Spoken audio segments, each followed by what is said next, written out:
বিসমিল্লাহ, আলহামদুলিল্লাহ, ওয়াসসালাতু ওয়াসসালামু আলা রাসূলিল্লাহ। আমরা সূরাতুন নিসার আজকে 3টি আয়াত পড়ব, 160, 161 এবং 162।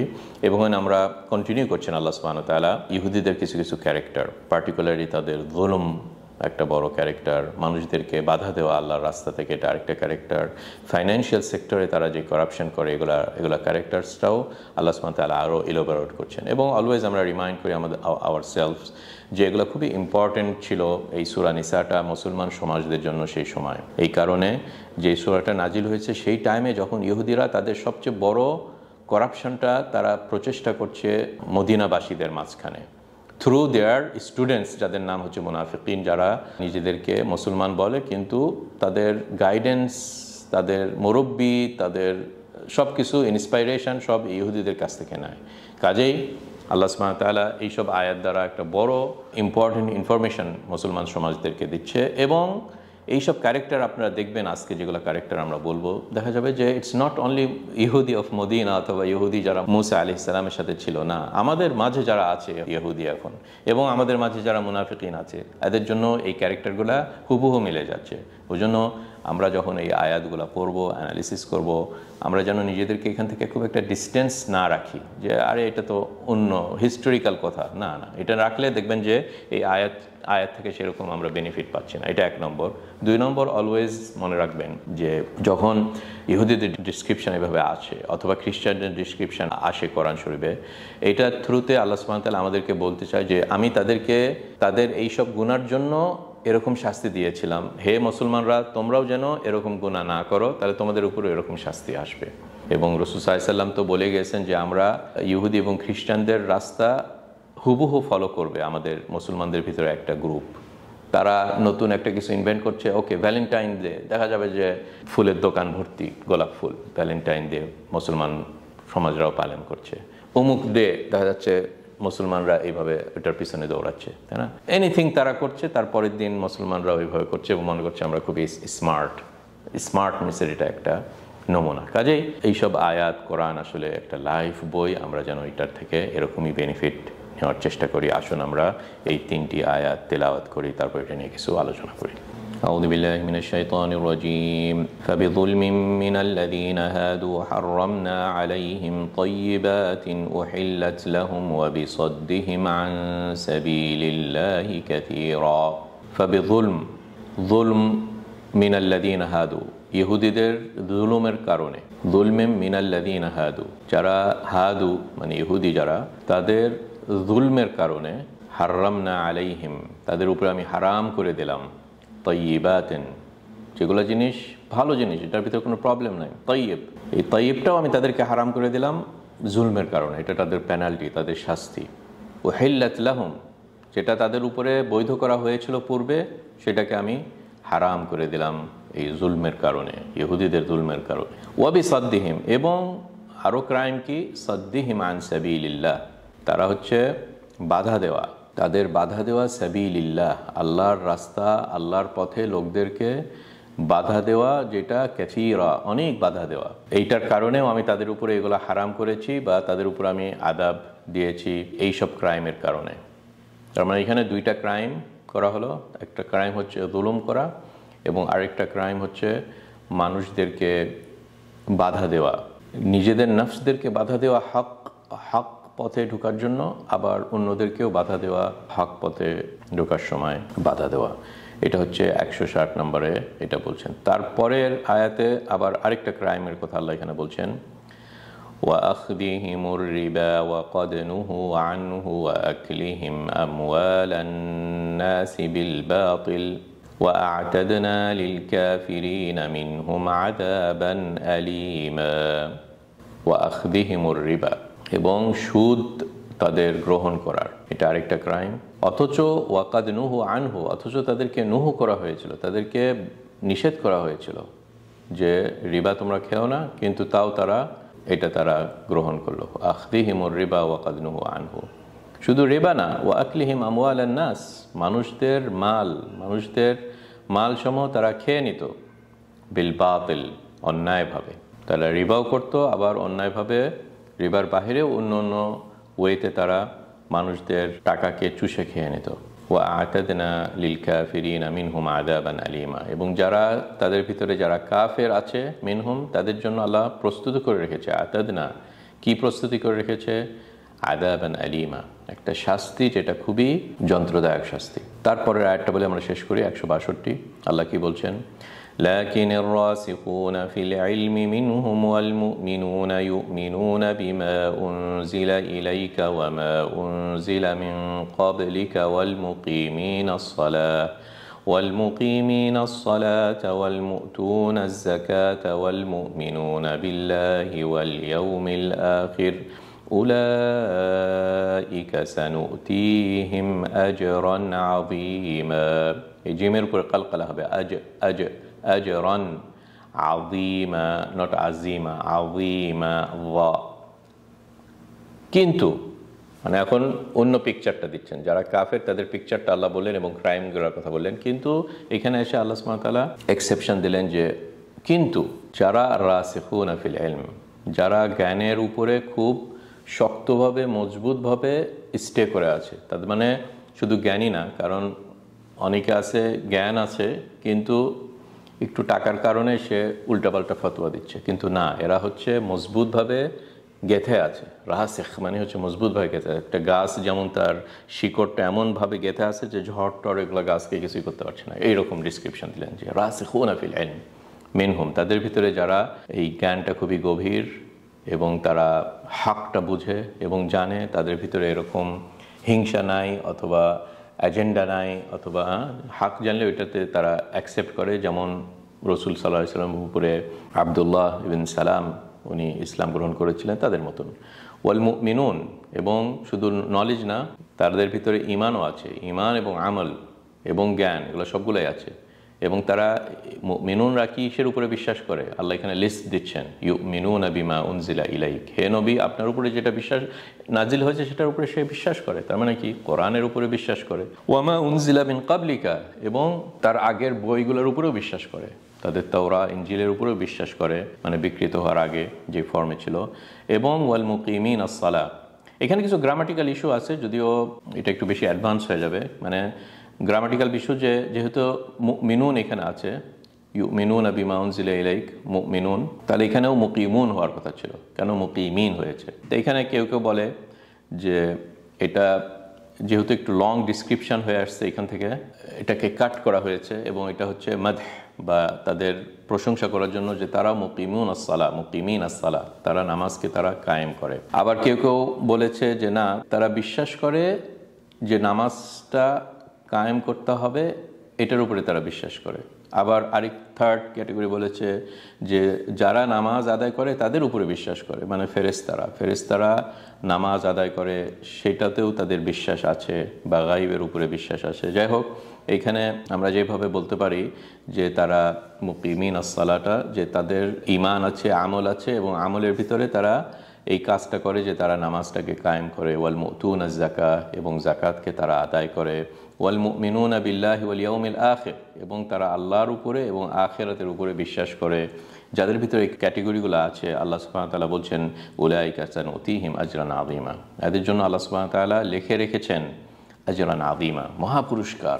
আযীম মানে হচ্ছে খুবই বিরাট বড় একটা পুরস্কার, যেটা হবে জান্নাতে ইনশাআল্লাহ। আসুন আমরা এই 3 আয়াত নিয়ে কিছু আলোচনা করি। আলহামদুলিল্লাহ, আপনারা দেখতে পাচ্ছেন যে আমরা ট্রাই করি আপনাদের মাঝে এই কোরআনের আয়াতগুলোকে একটু সুন্দরভাবে আমাদের টাইমে কিভাবে আমরা বেনিফিট পেতে পারি কোরআন থেকে। এত পাওয়ারফুল একটা সোর্স, এটা থেকে আপনারা কিছুটা বেনিফিট পান বা মনে করেন যে এইটাতে আমার অন্য আরেকজন ভাই আছে, বোন আছে, ফ্রেন্ডস আছে, আত্মীয় আছে, সেও বেনিফিট পাবে। আমার রিকোয়েস্ট যে ইনশাআল্লাহ এই একটা সোয়াব হাসিলের উদ্দেশ্যে আপনি এইসব টাইপের ভিডিওগুলোকে স্প্রেড করুন, অন্যদের মাঝে পৌঁছে দিন, এবং নিজেও এগুলোতে সাবস্ক্রাইব করেন, কমেন্টস করেন, ইন্টারঅ্যাক্ট করেন। এটাতে যে বেনিফিটটা হবে যে আপনারা জানেন যে ইউটিউবের অ্যালগরিদম এইসব লাইক, সাবস্ক্রাইব, ইন্টারঅ্যাকশন, শেয়ার, এগুলাতে চ্যানেলটা আরো বেশি বুস্ট হয়, এবং বুস্ট হওয়া মানে যে ইনশাআল্লাহ এটা আরো বেশি লোকের মাঝে যাবে। এইটার কারণে আপনি হয়তো অল্প হলেও কিছু পার্টিসিপেট করছেন, এবং আপনার এই অ্যাকশনের কারণে অন্য একজন যদি বেনিফিট পায় একটি আয়াতের কারণে, বেনিফিট পেয়ে সে নামাজি হয়ে গেল লেটাসে, তার প্রত্যেক নামাজের এই সোয়াবটা আপনিও পাচ্ছেন। কাজেই ইনশাআল্লাহ ইনশাআল্লাহ আমরা সবাই একত্রে এই ভালো কাজে পার্টিসিপেট করি এবং এই চ্যানেলটাকে প্রমোট করার চেষ্টা করি। এখন লেটস গো ব্যাক। তারপরের আয়াতে 161 নম্বর আয়াতে আল্লাহ সুবহানাহু ওয়া তাআলা ইহুদিদের আরেকটা প্রবলেমের কথা বলছেন, যে ওয়াখতিহিমুর রিবা ওয়াকাদ নুহু আনহু, যে তাদের ফাইন্যান্সিয়াল সেক্টরে এই সুদ গ্রহণ করা, সুদ খাওয়া, ওয়াকাদ নুহু আনহু, তাদেরকে এটা নিষেধ করা হয়েছিল। তো এখানে 1 নম্বর হচ্ছে যে এই সুদ যে একটা বড় কবিরা গুনাহ, সেটা তারা খেলো। 2 নম্বর, তাদেরকে যে এটা নিষেধ করা হয়েছিল সেটাকেও তারা ফতোয়া দিয়ে হালাল করে দিয়েছে। এই যে দেখেন এখানে একটা কমপ্লেক্স 2টা ক্রাইম একসঙ্গে তারা করছে। একটা ক্রাইম হচ্ছে যে সুদ খাওয়া, এটা একটা ক্রাইম। আরেকটা হচ্ছে এই সুদ খাওয়াটাকে ফতোয়া দিয়ে হালাল করে নেওয়া। একজন তো গুনাহ করতে পারে, জিনা করছে একজন, কিন্তু সে জানছে যে আমি জিনা করছি এবং তার ভিতরে একটা গিল্টি ফিল আছে, এটাকে সে মনে করে যে হ্যাঁ আমি সত্যিকারই একটা হারাম কাজ করেছি, এটা এক রকমের গুনাহ। আবার আরেকজন না, প্রথমে ওটাকে সে হালাল মনে করলো, যে না জিনা ইজ ওকে, তারপরে জিনা করলো। তার মানে দেখেন এই যে এটা থেকে কুফরিতে চলে গেলে, যে সেটা একটা জিনিস যেটা হারাম সেটাকে হালাল মনে করা, অথবা অপোজিট। কারণ এখানে আল্লাহ সুবহানাহু ওয়া তাআলার উপরে সে নিজে একটা আইন তৈরি করা, নিজেই মানুষ মেড একটা আইন তৈরি করা, যেখানে অলরেডি আল্লাহর একটা আইন আছে। তো এইখানে এই রিবাটাকে তারা হালাল মনে করে দেওয়া এবং ফতোয়া দেওয়া যে হ্যাঁ রিবাটা হারাম আছে, কিন্তু আমাদের ইহুদিদের ভিতরে আমরা রিবা খাবো না, আমরা ভাই ইহুদিদের ভিতরে রিবা খাবো না, কিন্তু ইহুদি বাহিরে যারা অন্য অন্য জাতি আছে তাদেরকে আমরা ইচ্ছা মতো টাকা তাদের খেয়ে নেবো, এটাতে আমাদের কোনো অসুবিধা নেই। এই যে দেখেন এটা কিন্তু আরেকটা থার্ড ক্রাইম, মানে খুবই কমপ্লেক্স ক্রাইমের কথা এখানে আল্লাহ সুবহানাহু ওয়া তাআলা বলছেন। একটা হচ্ছে গুনাহ করা, 2 নম্বর ফতোয়া দিয়ে গুনাহটাকে হালাল করে দেওয়া, 3 নম্বর এটার ভিতরে কি আছে, ডিসক্রিমিনেশন, যে আমরা ব্লু ব্লাড, আমরা এরকম জাতি, আমরা বনি ইসরায়েল, আর অন্যরা ওদেরকে গাধার মতন আমরা ট্রিট করতে পারি। এবং এরকম ক্যারেক্টার থ্রু আউট হিস্ট্রি হয়ে এসেছে, এখনও এটা হচ্ছে। এবং আপনারা এই গাজা এবং ইসরায়েলের এই কনফ্লিক্টে আপনারা দেখলেন যে তারা কিভাবে ডিসক্রিপশন করে প্যালেস্তিন মুসলমানদেরকে, যে এরা হিউম্যান অ্যানিমালস। এটা এরকম না যে তাদের কঠোরপন্থী একটা লেম্যান রাস্তার একজন বলছে, না, তাদের যারা রেসপন্সিবল সোসাইটিতে তাদের মিনিস্ট্রি এই কথাটা বলছে, তাই না, ডিফেন্স মিনিস্ট্রি। যাই হোক, এটা হচ্ছে ইহুদিদের ক্যারেক্টার, এবং আমরা যেন এখান থেকে দূরে থাকি, এটা বড় একটা লেসন। তো এখন ইহুদিদের যে লং হিস্ট্রি অফ এই ফাইন্যান্সিয়াল সেক্টরে তাদের ইনফ্লুয়েন্স সোসাইটিতে অনেক আগে থেকে এটা দেখা গিয়েছে। মনে করেন রথচাইল্ড ফ্যামিলি, যেটা খুবই ফেমাস, রথচাইল্ড ইহুদি ফ্যামিলি, তারা হচ্ছে মানে এই ব্যাংকিং ইন্ডাস্ট্রি কিন্তু তারাই স্টার্ট করেছে। সেই আপনার অনেক আগে থেকেই ইউরোপে তারা এই বড় বড় সিটি, আপনার লন্ডন, প্যারিস, ভিয়েনা, এইসব জায়গাতে তারাই এই বড় বড় যুদ্ধগুলা ইউরোপে তারাই কিন্তু এটার ফাইন্যান্সিয়ার ছিল, রথচাইল্ড ফ্যামিলি। এবং তাদের অবদান আছে এই স্টেট অফ ইসরায়েলটাকে ফাইন্যান্স করা, যখন সেই সময় যখন তৈরি হয়, এবং তারা এটা ডিক্লেয়ার দেয়, মানে ইভেন কোনো লজ্জাও বোধ করে না। তো এটা যেমন এটা একটা এক্সাম্পল যে আকলিহিম আমওয়াল আন-নাস বিল বাতিল, এবং এই রিবা এবং ফাইন্যান্সিয়াল সেক্টরে এই করাপশন। তারপরে এইসব বড় বড় ব্যাংক যেগুলো আমরা শুনি, যেমন গোল্ডম্যান স্যাক্সের এই গোল্ডম্যান, হু ইজ গোল্ডম্যান, এটা হচ্ছে মার্কুস গোল্ডম্যান। পরে সে তার মেয়ে জামাইয়ের সাথে একত্রে এই ব্যাংকটা বানাইছে, যার নাম ছিল স্যামুয়েল স্যাক্স, ওই জন্য দুইটা একসঙ্গে গোল্ডম্যান স্যাক্স ব্যাংক হয়েছে। জ্যাকব শিফ এটাও একটা খুবই ফেমাস ব্যাংকার। এবং এদের টাইটেল যখন আপনারা সার্চ করবেন দেখবেন যে বলেন ফিলান্থ্রোপিস্ট। দেখেন এই যে একটা কত বড় একটা ভণ্ডামি, এরকম যে তারা নিজেদেরকে বলে ফিলান্থ্রোপিস্ট, মানে শো করে যে ওকে আমি কিছু কিছু ভালো ভালো কাজ করছি, এতিমখানা করছি, স্কুল করছি, এটা করছি, কিন্তু ভিতর থেকে এরকম সোসাইটিতে এই ফাইন্যান্সিয়াল করাপশনটার কাজ করে, কিন্তু নিজেদেরকে বলে ফিলান্থ্রোপিস্ট। ওই জন্য তারা এই মিডিয়াটাকে ইউজ করে হোয়াইট ওয়াশ করার জন্য তাদের এই ক্রাইমটা, যেটা পিছন থেকে তারা করতে থাকে, কিন্তু সামনে থেকে দেখায় যে আমরা কত বড় একটা ভালো কাজ করছি। এটাও একটা বড় ট্রিক্স করা সোসাইটিতে। তারপরে আপনার জার্মানিতে এক ফেমাস ফ্যামিলি আছে ওয়ারবর্গ ফ্যামিলি। এই ওয়ারবর্গ কোম্পানি খুবই ফেমাস, একটা জার্মান ব্যাংকে। তারপরে সাফরা, এডমন্ড সাফরা হচ্ছে মানে ইভেন সেও ইন্টারন্যাশনাল লেভেলে ব্রাজিলে, এবং founder of the national bank of new York. আমি জাস্ট কিছু কিছু ইনফরমেশান ইন্টারনেট থেকে আপনাদেরকে বলছি, কিন্তু আপনারা এভাবে যদি সার্চ করেন এরকম অনেক এক্সাম্পল পাবেন। জাস্ট এখানে আমি যে এই আয়াতটা আখদিহিমুর রিবা ওয়াকাদ নুহু আনহু, এটা যদি ট্রু হয়ে থাকে সেই সময় এবং রাসূল সাল্লাল্লাহু আলাইহি ওয়াসাল্লামের সময় এবং মুসার পর থেকে সময়, এখনও এখনও এটা this is true. That is just show you যে আল্লাহ সুবহানাহু ওয়া তাআলা তাদের ভিতরে যে ক্যারেক্টার্সগুলো দিয়েছেন ইটস অ্যান ইটার্নাল, সবসময় থাকবে, এবং এটার কারণেই তারা আমাদের ইটার্নাল এনিমি এই ইহুদিরা। তারপরে সিটি গ্রুপ হচ্ছে স্যানফোর্ড উইল অথবা স্যান্ডি উইল, এটা হচ্ছে সিইও অফ সিটি গ্রুপ, খুব ফেমাস ব্যাংক। তারপরে আরও এরকম নাম দেওয়া যেতে পারে, যেমন ব্ল্যাক রক, এই যে সবচেয়ে বড় অ্যাসেট ম্যানেজমেন্ট ফার্ম যেটা ব্ল্যাক রক, এটা হচ্ছে ইহুদি, লরেন্স ফিঙ্ক, এই ফিঙ্ক ফ্যামিলিটি যেটা। এবং ব্ল্যাক রকরা হচ্ছে মানে আসলেই খুবই ইন্টারেস্টিং। আপনাদেরকে আমি, যাদের এই সাইডে ইন্টারেস্ট আছে, আপনাদেরকে আমি অ্যাডভাইস করব যে আরও ডিপ এগুলো নিয়ে রিসার্চ করা। আসলে মনে করেন এই ব্ল্যাক রকটার বিভিন্ন এইসব বড় বড় ইভেন কিছু কিছু মুসলিম দেশগুলোর সঙ্গে, গালফ স্টেটের কিছু এদের সাথে চুক্তি করে মুসলমানদের এগেনস্টে তারা কাজ করে। অনেক দেশে তারা পেট্রোনাইজ করে, যে লিবিয়াতে বলেন অথবা অন্য বিভিন্ন দেশে, যে কোনো একটা ডিক্টেটরকে তার গদিতে রাখতে হলে কি করতে হবে, দেখা যায় যে এরাই এটাকে পিছন দিক থেকে ফাইন্যান্স করছে। তো যাই হোক, এই ওয়ার্ল্ডের করাপশান, এটা ফাইন্যান্সিয়াল সেক্টরের করাপশান, মোরালিটি এবং এইসব সেক্টরে যদি করাপশান ধরেন, আপনাদেরকে আরেকটার কথা বলি, এই সোরোস ফ্যামিলি যেটা, জর্জ সোরোস ফ্যামিলি যেটা, এটাও একটা ইহুদি ফ্যামিলি এবং অনেক টাকা আছে, এবং এটা তারা প্রমোট করছে আপনার LGBTQ এবং এইসব টাইপের শয়তানিক ওয়ে। ইভেন তাদের অনেক ফাইন্যান্সের কারণে বাংলাদেশেও LGBTQ এর প্রমোশন যেগুলো NGO থ্রুতে হয়, এখানে সোরোস ফ্যামিলির একটা বড় তাদের কন্ট্রিবিউশন এখানে আছে, এবং তারা হয়তো ভিতর থেকে এগুলোকে ফাইন্যান্স করছে। কাজে পুরো ওয়ার্ল্ডের এই যে বড় বড় সব করাপশন, এবং এটা ইহুদিদের থ্রুতে হচ্ছে। ও আখদিহিমুর রিবা ওয়া ক্বাদ নুহু আনহু। ওই জন্য দেখেন কোরআন যেগুলো হিন্টস দেয় আমাদেরকে, আসলে ইটস ইটার্নাল এবং ভ্যালুয়েবল, এবং এটার পরেও যদি আমরা স্টিল এটাদের ভিতরে কোনো সন্দেহ থাকে, তাহলে তো আমাদের ইমানের একটা প্রবলেম এখানে, তাই না? ওয়া আকলিহিম আমওয়ালান নাস বিল বাতিল ওয়া আতাদনা লিল কাফিরিনা মিনহুম আযাবান আলীমা। এবং কোরআনিক স্টাইল 162 তারা যেটা শেষ হলো, যে যখন অপোজিট সাইডেও যদি কোনো একটা পিকচার থাকে, Quran is always justice establish করে। ওই জন্য এখানে এত কিছু বলার পরে বলো যে এটাই মেজরিটি, ইহুদিরা হচ্ছে এটাই, কিন্তু তাদের ভিতরেও দু একটা ভালো তোমরা পেতে পারো। ওই জন্য এখানে বলছেন যে লাকিনের রাসিখুনা ফিল ইলমি মিনহুম, যাদের ভিতরে এরকম জ্ঞান আছে, নলেজ আছে, তাদের ভিতরে দেখবে যে তারা এটাকে ইউটিলাইজ করে এবং তারা ইসলাম গ্রহণ করে। ওই জন্য তারা কনভার্ট হয়ে যায়। যেমন আবদুল্লাহ বিন সালাম, সে এগুলো সব কিছু জানার পরে তার ভিতরে একটা ফুল বিলিভ এসেছে যে হ্যাঁ, রাসূল সাল্লাল্লাহু আলাইহি সাল্লাম ইজ হক।